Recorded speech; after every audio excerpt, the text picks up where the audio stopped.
Citizen Media News. Hey folks, I'm here with Jeremy Liggett. He is a candidate for Congress here in Florida, 7th District, and we're at CPAC. How are you enjoying CPAC, Jeremy? You know what? I'm absolutely enjoying CPAC. Obviously, today's Sunday. We're really excited about President Trump coming down. I'm sure he's going to have some great things to say to his supporters.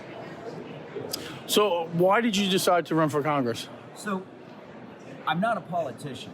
I absolutely never wanted to be a politician. I was, a U.S. Army veteran. I spent time as a police officer in the Metro Atlanta area. I ended up opening a small business, and I kept getting censored over and over and over again. Censored. Eventually, I got fed up with it enough. I ended up in Washington, D.C. I spoke at Freedom Plaza.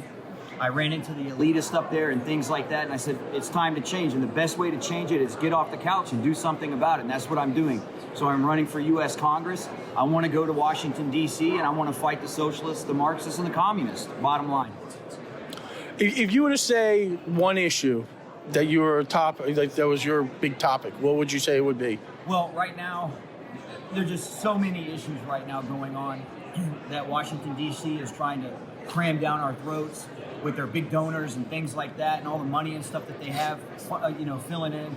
I think Second Amendment right now, obviously, sleepy Joe Biden's attempting to completely destroy our Constitution. The Second Amendment, our First Amendment's under attack. Just so much things, just so many things.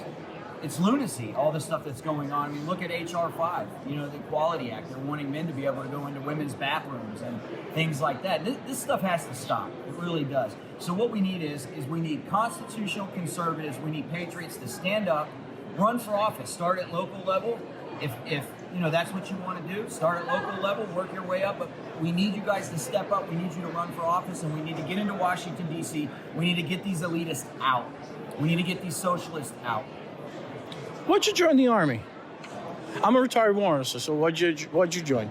Well, a couple reasons. A, my father was career in the Army, okay? Got out as Command Sergeant Major. So I grew up in that environment. And the second thing is I wanted to serve my country. It's just like everybody else that volunteers to join the Army. We love our country. We love the Constitution. We love our freedoms. And someone has to fight for it. And I chose to do that right out of high school.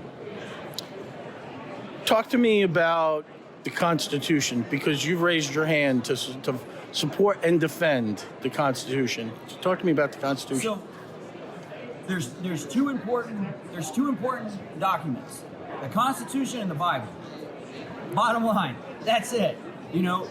Everything that we need to know about America, about being good American citizens, and about being good people is either in the Constitution written or in the Bible written. We need to go back to the Constitution. We need to go back to the Bible. And I'll tell you what I tell a lot of people when I talk to people, okay?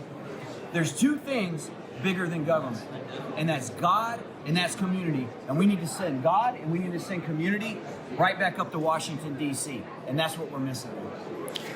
Talk to me the difference about what was the service like from being in the Army to what your service was like being a law enforcement guy?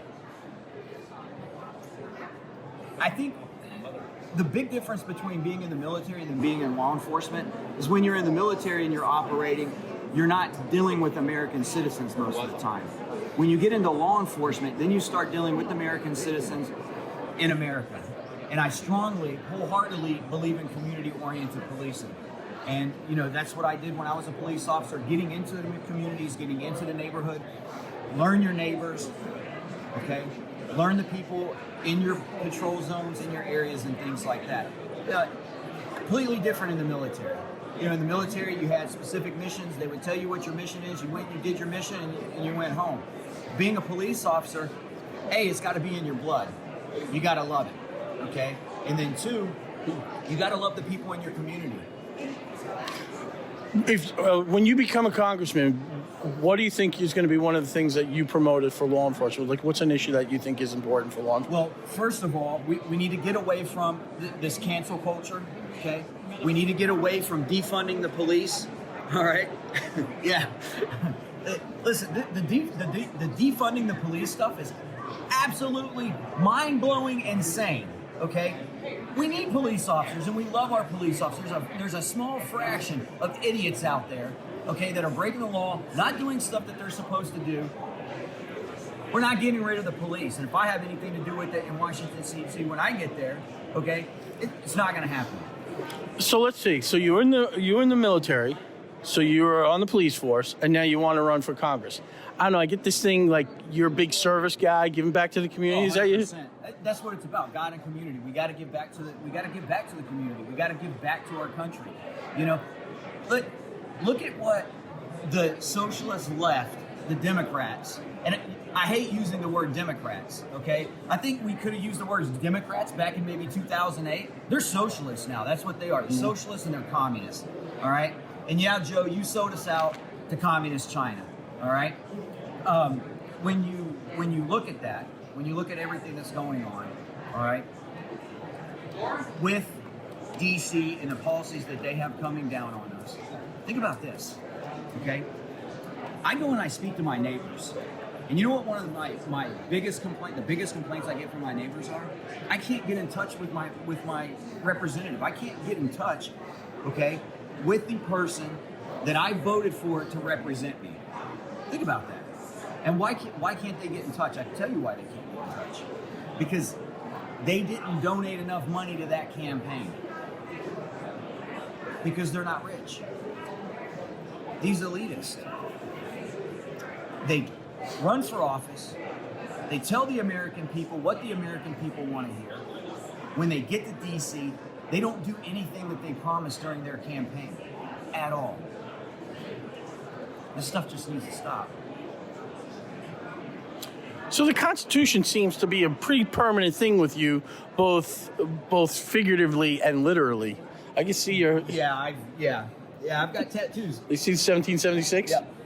Like That's I said, nice. and I'm going to say it again, I'm not a politician, okay? We need term limits. When I get to Congress, I'm going to push for that. I'm going to push for term limits. I'll probably be in Congress maybe 2 years. I'm going to get out. After I do my part, after I do my service, I'm going to go back to my family. I'm going to enjoy the rest of my life. Unless America, all right, is in the same position that it is now as I'm running for Congress. They're stomping all over our Constitution. Think about the guys that fought for us and have died for us. The Democrats, the socialists up in Washington, D.C., they're dancing all over their graves right now. They're literally dancing all over the graves of these people that fought for our freedom. It's sad. How do you find what's your website? What's your social media? How do you get in touch? How do you donate to you? Awesome. You can donate at www.liggettforcongress.com. You can give me a call, 863-308-6261. I'm for the people. I'm here for you guys. Give me a call on my phone. Send me a text. You can email me at jeremy@liggettforcongress.com. Move your hands. Jeremy at Liggett, what? Say it again. Jeremy@liggettforcongress.com. Thank you, Jeremy. Thank you, guys.